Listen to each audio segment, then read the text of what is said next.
First of all, let me, talk about what success means to me. So, general perception of the society is that if one has decided to be a doctor or an engineer or a teacher or whatever, that you have got a job, you're earning enough money, society has sort of recognized you as a person who is, doing all these important jobs. But if you're a carpenter, for example, then what kind of success what kind of success story are we going to talk about?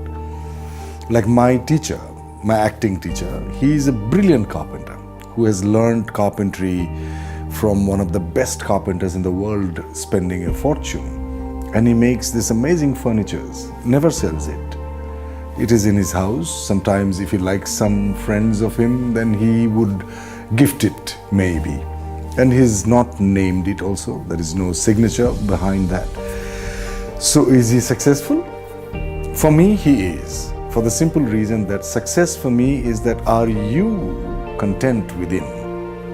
Are you able to sleep at night without taking any drugs? So success, according to my understanding, especially when you are a public figure, that means when one is in the field of art, especially a visual medium like films, then it is considered you are successful when people know of you, that people have seen your work.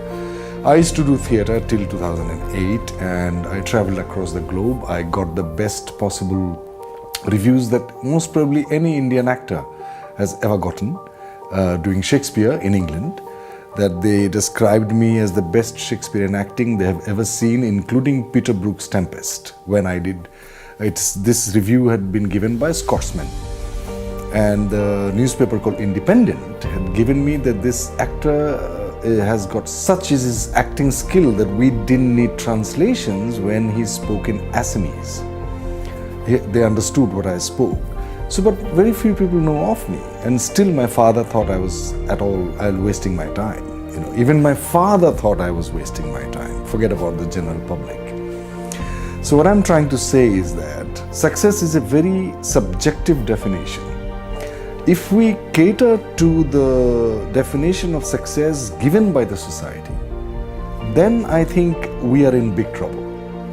Because what success means to my neighbor and what success means to me, it could be, the difference could be day and night, as big as day and night. I fell in love with acting when I first saw these stand-up comedians on the stage of Bihu in Assam. Bihu is Baisakhi, basically, which is celebrated in the month of April. And Assam celebrates it in a big way. And for almost 2 months, we have these cultural functions where, big singers from Assam and neighboring states are invited to perform their songs and dance and stand-up comedy. So there were these two actors who used to come from neighboring state, a neighboring town actually, which is, I grew up in a border town. So initially I thought that was a disadvantage because quite often the rest of the Assam considered us non-Assamese almost, because our dialect is very, very close to Bengali. So I had been taunted by my rest of the state mates, that acha ye to, Goalpara ka hai, and blah blah blah. So I had to fight that as well, because when I first came to Guwahati, I remember knowingly, consciously or unconsciously, I haven't been given opportunities to act in the groups that I wanted to really join in as a theatre actor. So these people, these two comedians, and they used to mimic all these Bollywood actors that I had been watching them on the screen, mostly Bachchan Sahab and all the other, just sort of who lost their prime already, like Devanand and Rajkumar and Raj Kapoor and blah blah blah, all these people. So and they used to imitate all these Bollywood actors, and I was fascinated that how these people can bring out these sounds from the same throat. So I used to come back home and I would practice it, and I would gather my neighborhood friends to sort of perform in front of them. And so that continued, and got interested in theatre. So I was in class 1 first when I did my first performance. And it felt like it was a half-an-hour skit of 2 actors. And so when the play got over, first question to my director was, "It's over?" It was for half an hour. She says, "Yes, it is half an hour." I was like, "Oh, wow. I didn't realize it."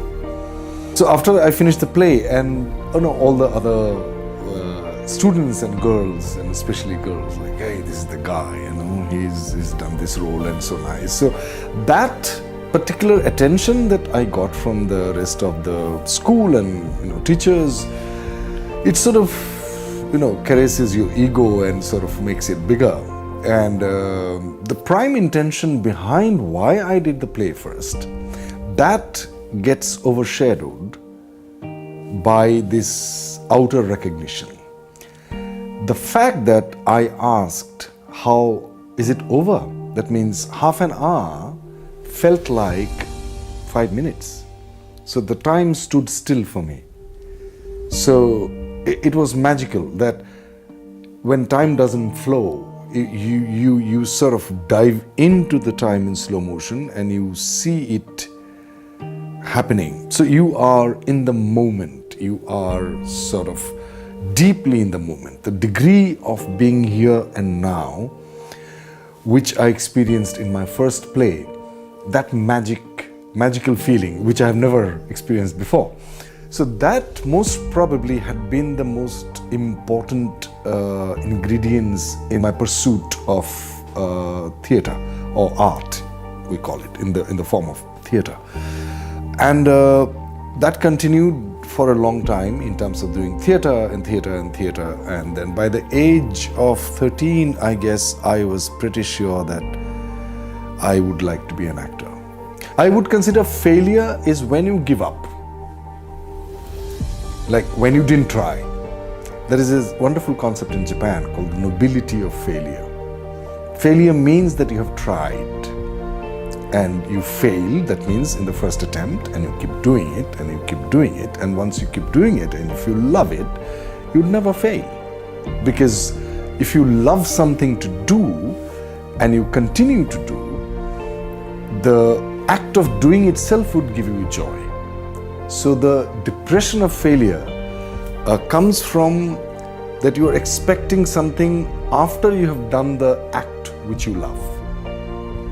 If you do not expect, and ideally if you love something, there is no expectation. But I don't think we have learned how to love what we do. We consider that as a business deal, that if I am putting in so much hard work, I should get something back in return. That's not love.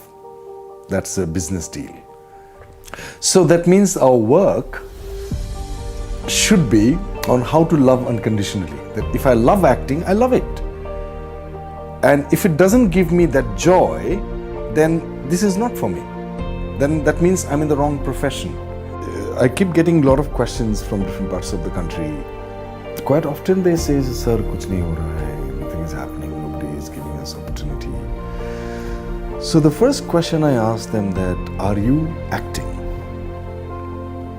So they said, "But how?